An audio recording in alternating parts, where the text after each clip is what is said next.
Hiya, welcome to the channel. So it's probably going to be called Naylor's Garage.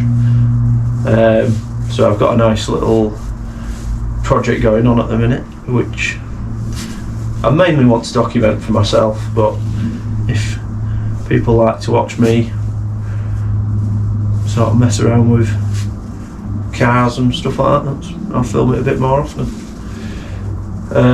But basically I've got what is basically an LS1. It's a truck engine now, so it's the LQ4 I believe. I pulled it out of a truck in America a couple of months back and managed to get it shipped over here. So I'm going to be rebuilding this because pulled it out of a junkyard car, so I know the mileage, but I don't know sort of the condition of the bars. It all turned over nicely, but it's also been sat in a container for best part of 2 months, so no doubt the salt water will have attacked it a little bit.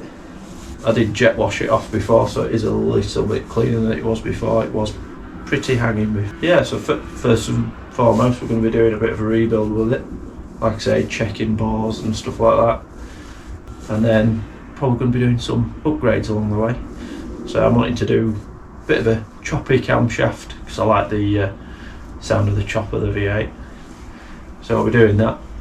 And then I'm hoping to get rid of the old water pump, and we'll run a remote electric water pump. I think a few other bits, like probably put like a fast camshaft, fast intake manifold or something like that, and a few other bits and bobs to make it. So the aim's about between 300 and 400 horsepower, but it's not like a strict goal. If it's a bit more or a bit less, it's fine. It's going in a E30 Touring, which I've got at home. It's sort of a bit of a rolling restoration, but it's only it's a 316, so it's only got a little 1.6 4-cylinder, which it's a bit slow to say the least. So the aim is to get this rebuilt and stick it in the E30. So I'm planning to mount the engine to a gearbox out of a 3 Series 330D manual gearbox, just because it'll hold the torque, and I think you can get them in 6-speed, which I'd rather have a few more gears, especially if I'm going to be driving it on motorways, have a bit of an overdrive and what have you. As you can see, there's no inlet manifold on it. That's because I didn't bring one back because it was a truck motor, and they don't look the best. And if it's going in my E30, I want it to look quite nice, so I'll probably get something like a fast intake manifold. I'm also going to be making my own wiring loom for it, which I've got. I've already got it. I've had it a while actually. ECU Masters EMU Black, which will be able to run this thing. Can run sort of 8 cylinders with wasted spark, which is fine. So I'm going to be making the wiring loom myself.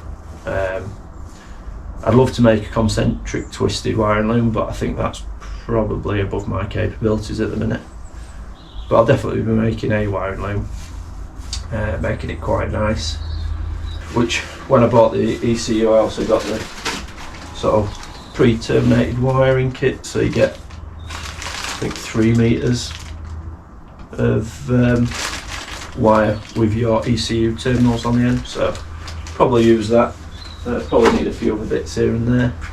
I know you can buy engine mounts to go in the E30, but they're all pretty solid mounted, and I don't really want it solid mounted. I don't really want it polymer. I want it on some nice rubber bushes. I'm starting to get a bit old, so I don't want it vibrating my teeth out. So I'm probably going to end up making my own using something like a 540 rubber engine, a couple of 540 rubber engine mounts, and sort of build off them really. And so it's got a bit of flex and it keeps some of that vibration out of the cabin, so it's a bit more pleasurable to drive. So yeah, we'll probably end up making engine mounts once it's in, and a few other bits and bobs. So yeah, if you're interested in watching, seeing how it goes, seeing if I carry it on, but I'm kind of hoping if I video it, it'll hold me a bit more to accountability as to carry on and keep going. So yeah, so I'll go from there. The next video that I'm going to start filming straight after this is going to be me starting to strip the engine, so we'll get the water pump off and stuff like that. But yeah, see you in the next video.